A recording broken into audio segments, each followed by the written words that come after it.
মেহরাজ। মেহরাজ, কি করো? ভিক্ষা করি। ভিক্ষা করো কেন?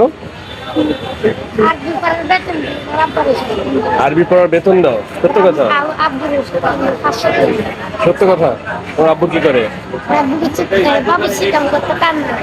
হ্যাঁ, কাম নাই, বাবুর্চি কাম। বাবুর্চি কাম করতো? কাম নাই। তো তোমার এই টাকা দিয়ে হয়? কে কিন্তু কয় টাকা আজকে, কয় টাকা জমা হয়েছে?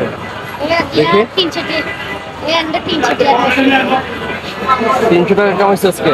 500 টাকা কেজি বাসা। 300 টাকা। মাত্র 300 টাকা হয়েছে? 300 টাকা। 500 টাকা হলে বাসায় যাবা?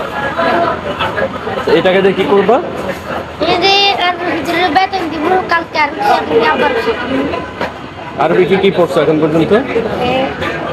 আমার কালকে পরের দিন ভর্তি করাইছে। আলিফ আলিফ বাবু। আলিফ বাতা পড়ছো? আলিফ বাতা পারো সবগুলো? না, আর ভুলে গেছিলাম। ধরো যতটা আলিফ বাতা পড়বো ততটা করে টাকা দিব, বলো। আলিফ বাতা পড়ো দেখি কোন পর্যন্ত পারো। তা সা জিম হা খ সাল সাদ দাত আইন গাইন। ফা কফ কাফ লাম ইয়া, এগুলো পারো না? ভুলে গেছি। তাহলে পড়তে হবে তো। হ্যাঁ, তোমার নামটা আরেকবার বলো তো। মোহাম্মদ মেহরাজ। তোমার বাসা কোথায়? বাইজিদ? তো তোমাকে দেখতে যে অস্ট্রেলিয়ান মতো লাগে, তুমি জানো এটা? কেউ বলছে? আল্লাহ বানাইছে। আল্লাহ বানাইছে। তুমি খুশি? তুমি তো বড় হলে তোমার ভালো কিন্তু তুমি বড় হলে তো তোমার পেছনে অনেক মানুষ তোমাকে চাইবে, তখন কি চলে যাবে তুমি? আম্মার কাছে যাবা? তো আম্মা আব্বা দুজনে খুশি তোমাকে নিয়ে? সত্যি? তুমি খুশি?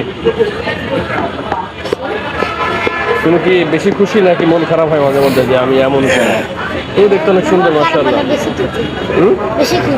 তুমি বেশি খুশি? হ্যাঁ, বেশি খুশি হওয়ারই কথা। কারণ তুমি তো অনেক সুন্দর, আল্লাহ তো এত সুন্দর করে কাউকে বানায় না, তোমাকে সুন্দর করে বানাইছে। খুশি না তুমি? তো তুমি যদি আলিফ বাতা আরো ভালো করে পড়ো, যদি আরবি পড়ো, তুমি তো আরো ভালো কিছু করতে পারো। পারবে না? তাহলে পড়তে চাও? এখন কয় টাকা দেবে বলো? আমি খুশি হয়ে যাই। খুশি মনে যা দেই তাতেই তুমি খুশি? তোমার কোনো চাওয়া নাই?